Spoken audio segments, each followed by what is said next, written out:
Bismillahirrahmanirrahim. Assalamualaikum warahmatullahi wabarakatuh. Ini kita lanjut transaksi kelima. Tapi sebelumnya saya buka dulu data yang terakhir kali. Ini saya buka dulu data saya.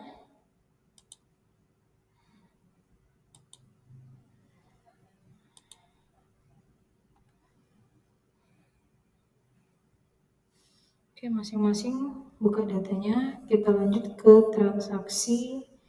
Ya, saya takut salah. Ya, ini yang sudah dikerjakan. Oke, kita lanjut ke transaksi kelima. Boleh dibuka bukunya, dibuka aplikasi, buka filenya. Ya, kita lanjut transaksi 5. Transaksi kelima itu adalah pembelian kredit. Ya, dengan catatan ada biaya pengiriman. Nah, untuk di kwitansi ini berarti udah jelas ya, kalau ada faktur ya itu harus kita pilih dia penjualan atau pembelian. Ya, kalau ada faktur dia penjualan atau pembelian. Oke, ini sudah jelas pembelian, kita masuk ke modul pembelian. Di sini pembelian kredit, berarti kita langsung ke invoice. Tapi seandainya di situ disampaikan order pembelian, maka kita pilih di sini order pembelian yang ini. Tapi karena di kwitansi dibilang sudah terjadi transaksi pembelian kredit, maka yang kita pilih di sini adalah tombol invoice pembelian. Boleh double klik, terus klik ya. Kemudian klik baru. Oke, kita sesuaikan data yang mau di-input ini sesuai yang ada di transaksi.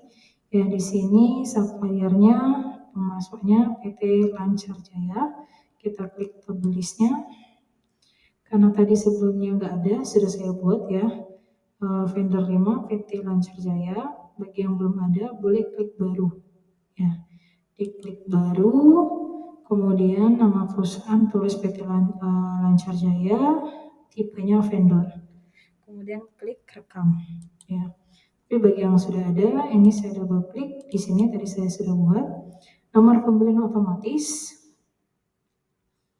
ya, nomor invoice, nomor pembelian atau nomor invoice ini kita sesuaikan sudah sama dengan yang ada di kwitansi 000001 ya. Nomor PO tidak ada karena sebelumnya belum ada PO di PT Lancar Jaya, langsung transaksi.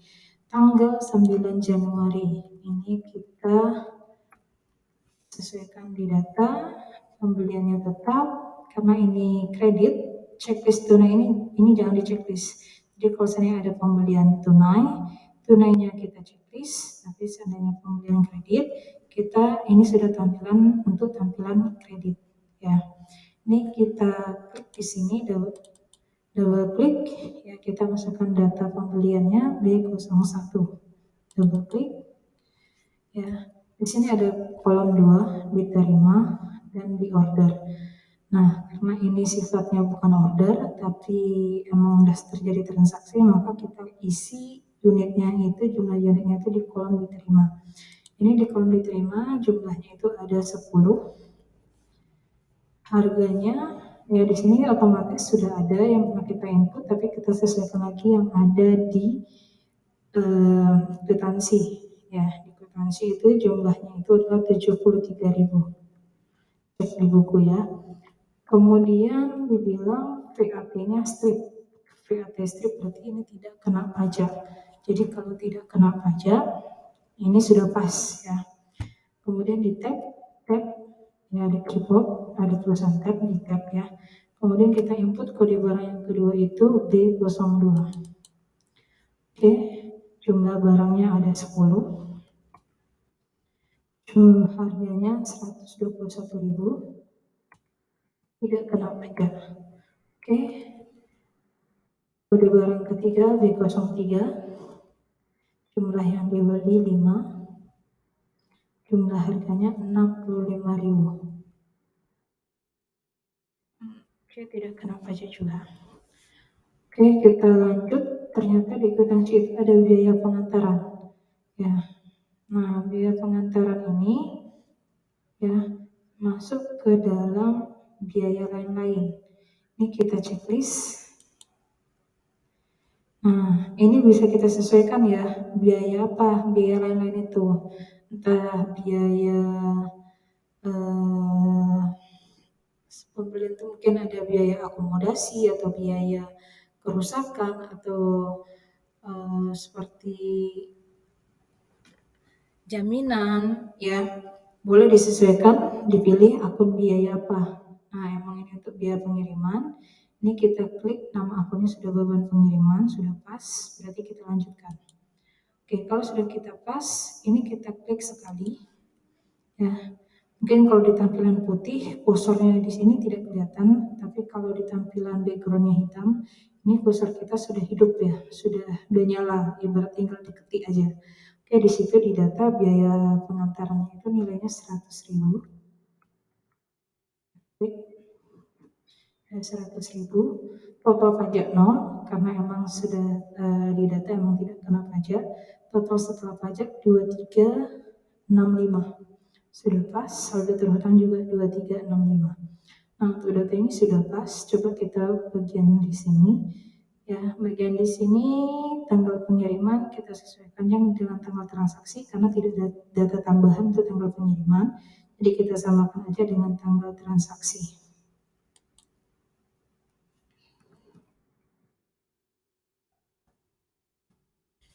Oke, untuk marketing juga di sini tidak ada datanya, jadi kita abaikan. Terminnya itu di atas kwitansi ada dibilang terminnya 2/10 dan 30. Ini kita atur, hari diskonnya 10, paling lambat 30, dapat diskon 2%, tidak ada denda, maka ini kita abaikan aja. Udah dibuat 0, kemudian klik OK. Oke, kalau sudah, ini tampilannya sudah pas ya, data di atas sudah pas. Ini sifatnya tunai, maka tunainya sifatnya kredit, maka tunai di sini tidak kita checklist. Data di bawah sudah pas, maka kita klik rekam. Oke, kalau sudah terekam, data yang diinput tadi sudah hilang, itu berarti sudah terekam. Berarti sudah selesai transaksi kelima. Ini kita tutup, klik batal, tutup. Oke, transaksi kelima sudah selesai. Transaksi keenam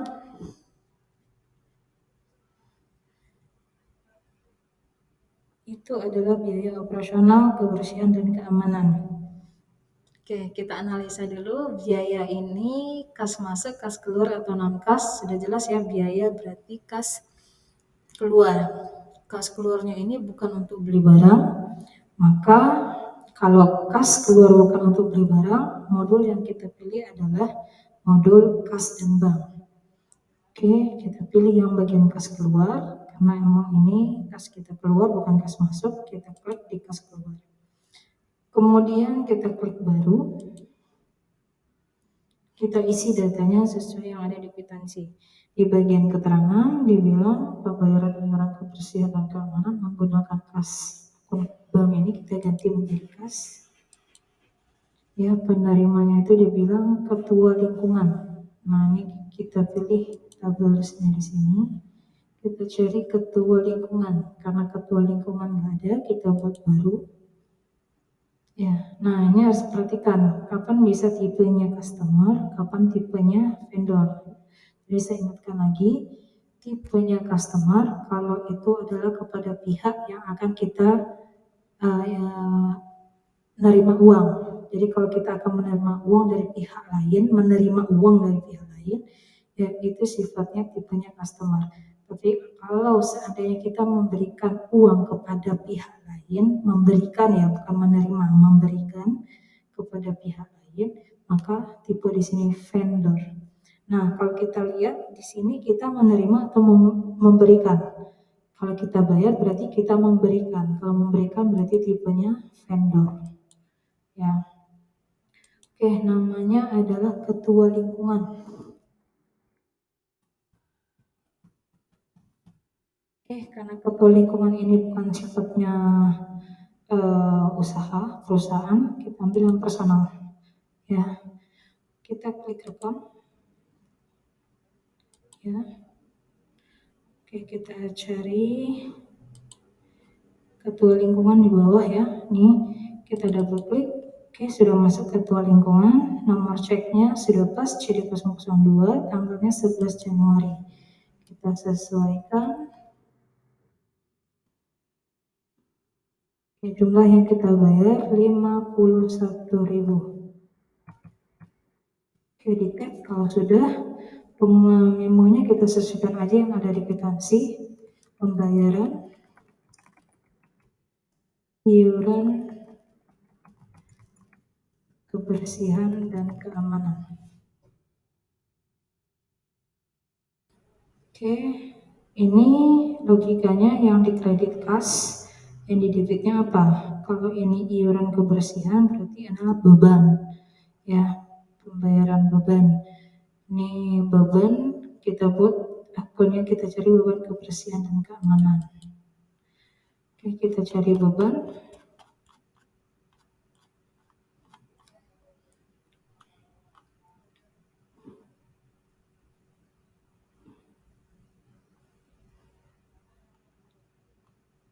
Oke, karena tidak ada beban kebersihan dan keamanan, kita buat baru.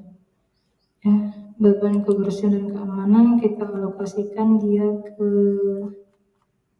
beban administrasi dan umum. Ya, ini kita buat beban kebersihan dan keamanan. Kita klik rekam. Oke, kita double klik, masuk akunnya. Oke, nilainya sejumlah 51.000. Kita, oke, berarti sudah terinput ya. Biaya keluar untuk beban kebersihan dan keamanan dialokasikan ke dalam akun beban kebersihan dan keamanan. Oke, kita klik rekam. Oke, sudah terekam, data yang diinput sudah hilang, berarti sudah terekam. Kita klik tutup, batal, kemudian tutup. Oke, selesai transaksi ke-6.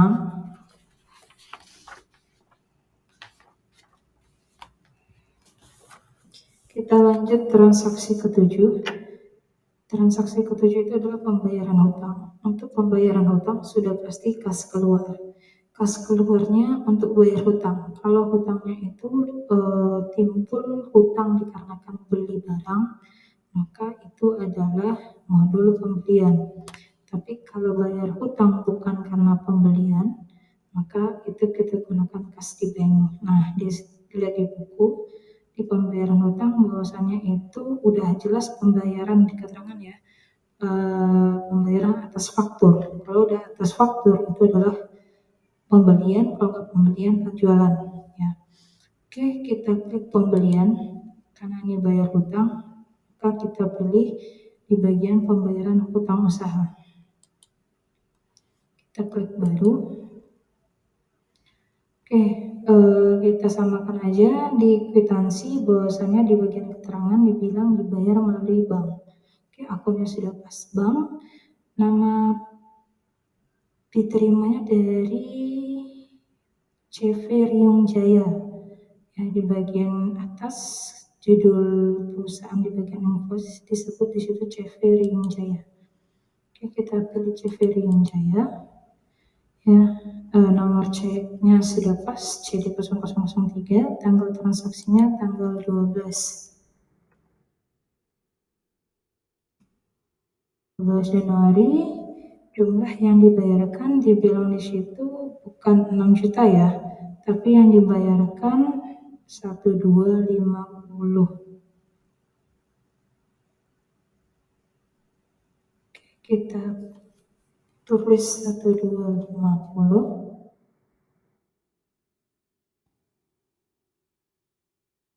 Oke, invoice-nya kita pilih.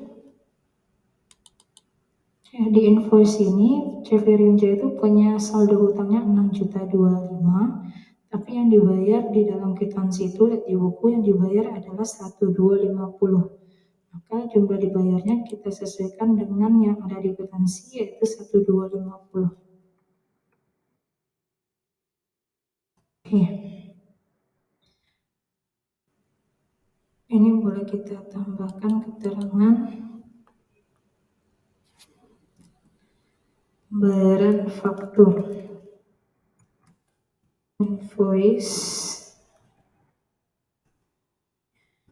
biar kelihatan ini bayar faktur untuk invoice yang, karena bisa saja supplier itu bertransaksi berkali-kali, jadi biar jelas ini bayar faktur yang faktur mana. Ya, karena setiap faktur itu kan ada terminnya beda-beda. Ya, maka perlu dijelaskan di situ.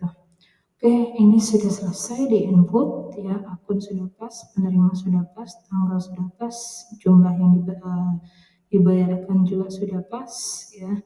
Kemudian nomor invoice yang dibayarkan sudah pas. Karena tidak ada biaya lain, kita klik rekam. Oke, selesai transaksi ke-7. Ini sudah terekam, data hilang, kita tutup, batal, tutup.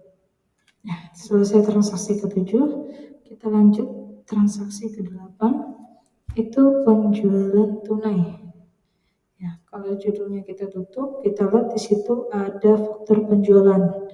Ya, dibilang di faktur penjualan itu di paling atas terminnya itu tunai.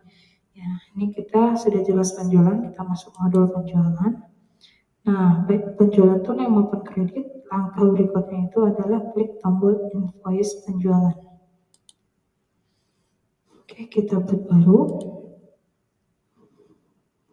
Oke, kita sesuaikan nama pelanggan yang ada di kwitansi itu adalah UD Rahayu.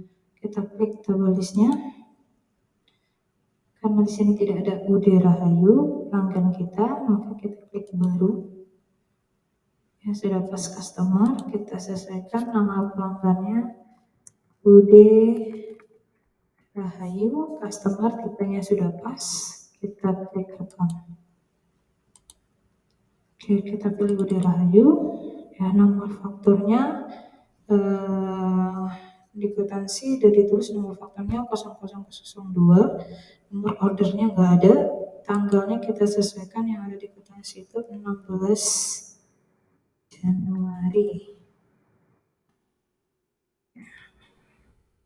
Oke, penjualannya boleh kita tulis di sini biar lengkap ya. Ini enak baca, udah keterangan penjualan tunai.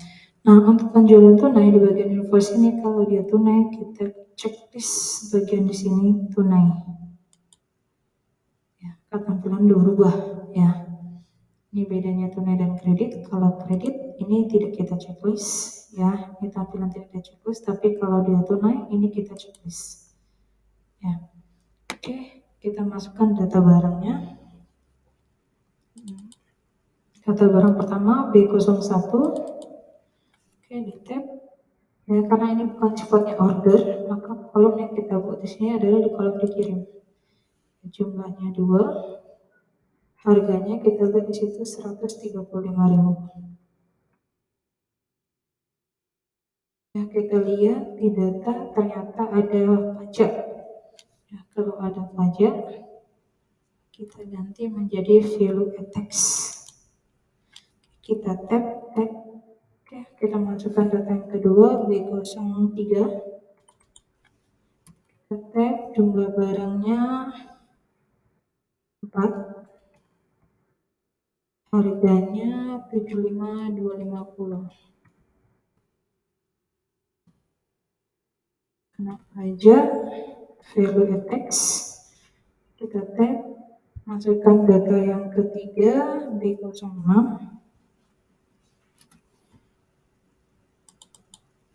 Kita tab, jumlah barangnya 1, harganya 618. 250. Oke, ini juga kena pajak, pilih value tax. Kita tab, ya ada 4 barang, barang yang keempat B05. Ya, jumlah yang dipesan 3, harganya 495.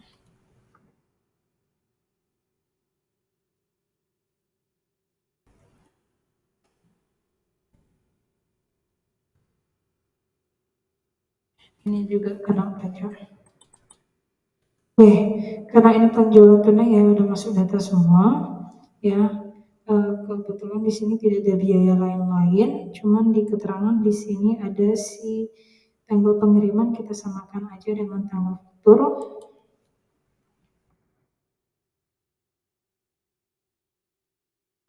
Ya, salesman-nya kita sesuaikan yang di kwitansi namanya si Budi. Ya, karena tidak ada nama Budi di sini kita buat baru.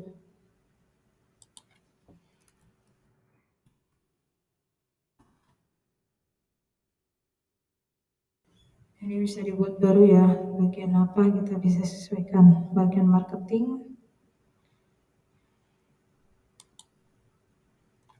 Kita buat di sini.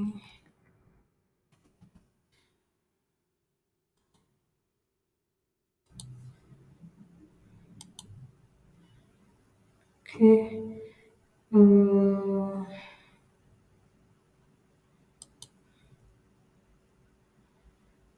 Nggak usah ribut kali kita ya. Oke, ini kita rekam aja. Kita ambil Budi. Oke, salesman-nya si Budi. Ya, karena data sudah diinput, ya, biaya lain kita nggak ada, ya, nggak ada biaya pengiriman. Totalnya di kwitansi nggak ada ya. Ini kalau udah dihitung ini totalnya, ya, kemudian kita klik rekam. Oke, data sudah tersimpan. Nah, ini kita batal, tutup. Oke, selesai transaksi ke-8. Kita lanjut transaksi 9. Itu transaksi ke-9 itu adalah pembayaran hutang. Nah, untuk pembayaran hutang kita cek ini hutang untuk beli barang, bayar hutang yang timbul karena beli barang atau bukan. Kalau hutang yang timbul karena beli barang kita harus masuk ke modul pembelian. Ya, masuk ke modul pembelian. Ya, pembayaran hutang. Tapi kalau seandainya bukan dari pembeli hutang itu bukan dari beli barang, kita bisa pilih kas keluar. Ya. Nah, ini kita baca tanggal 17 Januari dibayar hutang kepada PT Sinar Elektro melalui giro. Nah, ternyata bayar hutangnya pakai giro yang dihitung mundur. Ya. Nah, karena kepada PT Sinar Elektro, nah transaksi yang di Sinar Elektro itu ternyata atas beli barang. Nah, karena hutang itu muncul atas beli barang, maka pilihan kita adalah pembelian, kemudian masuk ke dalam pembayaran hutang. Kemudian kita klik baru. Nah, di sini yang perlu digarisbawahi ketika bayarnya pakai giro, nah ini harus kita perhatikan akunnya tetap akunnya harus bank ya. Kemudian giro di sini kita checklist. Jadi kalau bayar hutangnya pakai giro mundur, ya giro di sini kita checklist. Maka data berikutnya kita ambil data kita isi. Ya, penerima di sini PT Sinar Elektro. Kita ambil PT Sinar Elektro. Kwitansinya sudah pas di sini, tanggalnya kita sesuaikan untuk tanggal. Nah, boleh diperhatikan untuk tanggal. Tanggal itu sesuai dengan tanggal jatuh tempo giro. Nah, bukan tanggal transaksi yang 17 Januari ya. Gironya emang ditulis di 17 Januari, cuman bisa dicairkan di tanggal 20, jatuh temponya tanggal 24 Januari. Maka tanggal di sini yang kita buat adalah tanggal 24. Nah, harus hati-hati yang ditulis adalah tanggal jatuh tempo giro. Berapa giro jumlah gironya? 4725.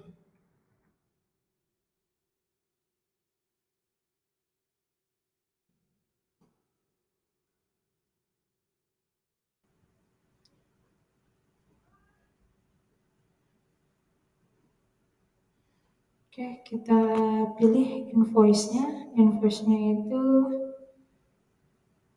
yang tanggal, nah invoice di sini cuma ada satu ya. Oke, kita pilih double click ya. Nah, jumlah bayarnya ini kita sesuaikan ya sesuai jumlah gironya itu sebesar 4725.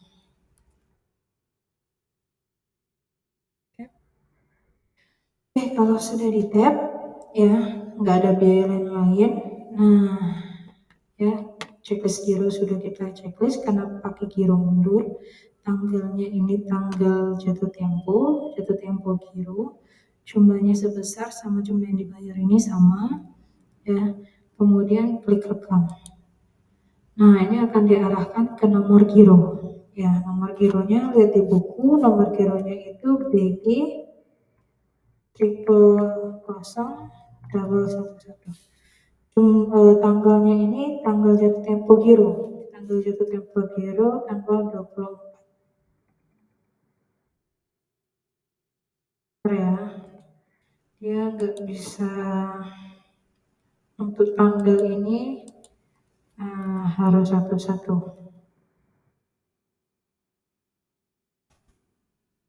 Oke. Gironya BG triple 011. Oke, untuk tanggal di sini nggak bisa kita kita tulis ulang, ya nggak bisa. Ini harus kita klik sekali di sini, baru kita ganti angkanya.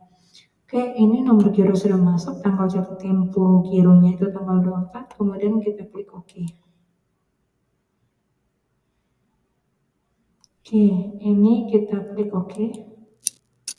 Oke, sudah masuk, ya sudah terekam. Ini kita tutup, batal, tutup. Oke, selesai transaksi ke-9. Kita lanjut transaksi ke-10. Itu transaksi ke-10, di situ keterangannya transfer kas ke bank. Ya, kalau sudah transfer kas ke bank, ini antara akun kas 1 ke kas 2. Antara akun kas kecil ke akun kas bank, atau kas bank ke akun kas kecil. Ya, bisa dua belah pihak ya. Nah, untuk yang berhubungan dengan kas, ini kita pilih kas dan bank. Untuk pindahan akun 1 ke akun 2, ini namanya kita pilih namanya transfer kas.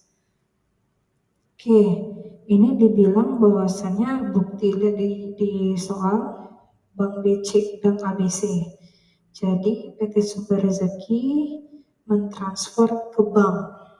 Jadi dari kas ke bank. Harus paham ya, bisa saja dari bank ke kas, ya diambil uang di bank, kemudian dimasukin ke kas. Tapi di sini dibilang bahwasanya ada setor uang ke bank. Berarti kalau ada setor uang ke bank, berarti ini dari akun kas. Ya. Kemudian ke-nya berarti bank. Tanggal transaksinya tanggal 18 tahun 2017.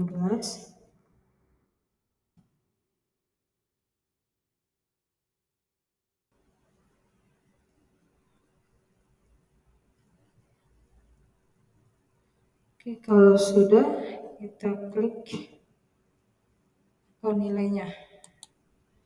Nilai yang ditransfer 1280.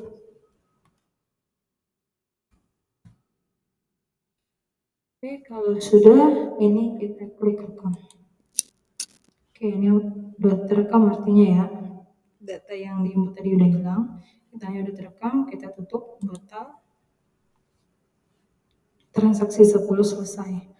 Oke, masuk transaksi 11. Transaksi 11 itu pencairan giro.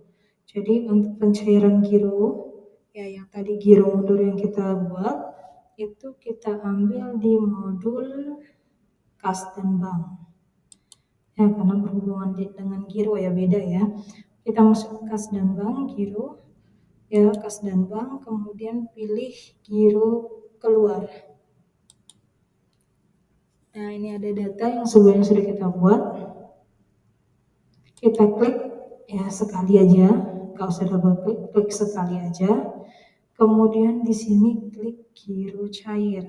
Jadi untuk mencairkan giro yang tadi udah dibuat, yang di tanggal 24 itu cair, maka di sini tinggal hanya mengklik giro cair.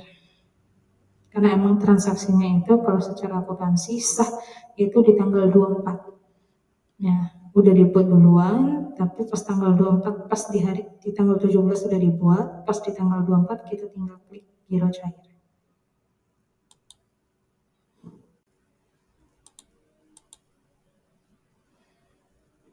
Oke, dilanjut. di sini yang sudah kita buat tadi ya, invoice-nya untuk yang invoice ini ya, jumlah dibayarnya kita perbaiki 4725.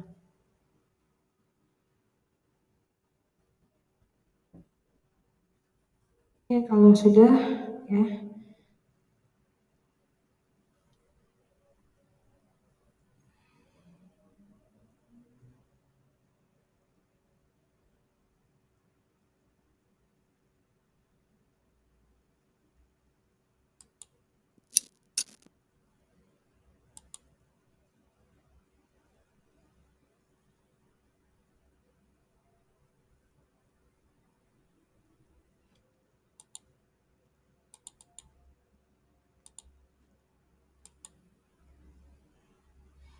ya, namanya kan nomor invoice-nya itu untuk mengulang kembali ya, memastikan kembali betul nggak nomor invoice-nya yang itu yang dibayarkan, dan perlu kita input ulang ya. Oke, kalau sudah ini kita klik rekam.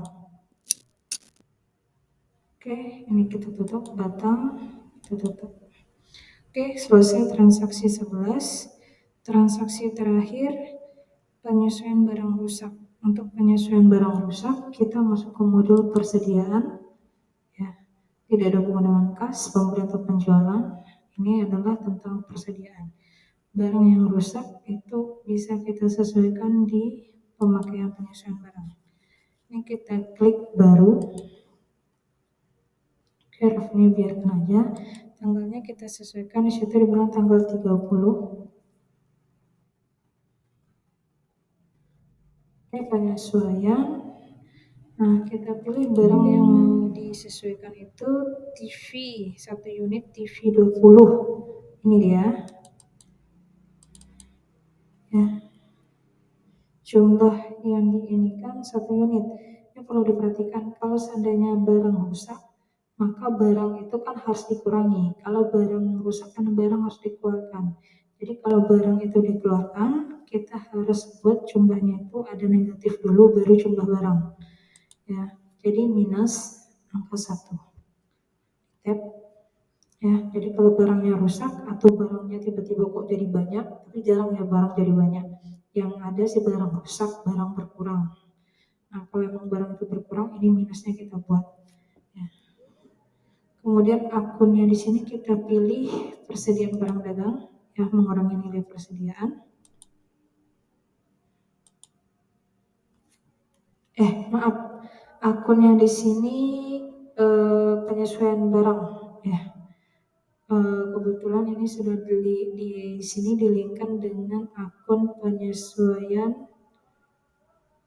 barang. Mana penyesuaian? Ya, penyesuaian persediaan.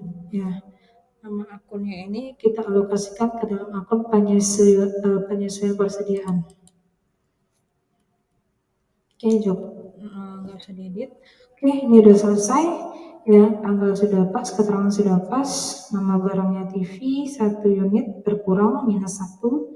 Nama akunnya di sini penyesuaian persediaan yang sudah ada di Zahir. Ya, kalau sudah, ini kita klik rekam. Oke, data hilang berarti sudah terinput. Ini kita batal, kita tutup. Kalau mau ngecek itu data barang yang TV 20 inci itu udah berkurang nilai persediaannya. Oke, selesai transaksi 12. Ya, kalau kecepatan boleh kalian pause dulu videonya dan dilanjut ya, atau mungkin kelambatan boleh kalian percepat videonya ya. Oke, sekian dan terima kasih. Boleh diulang-ulang untuk materi soal transaksi yang dikerjakan. Saya tutup. Wassalamualaikum warahmatullahi wabarakatuh.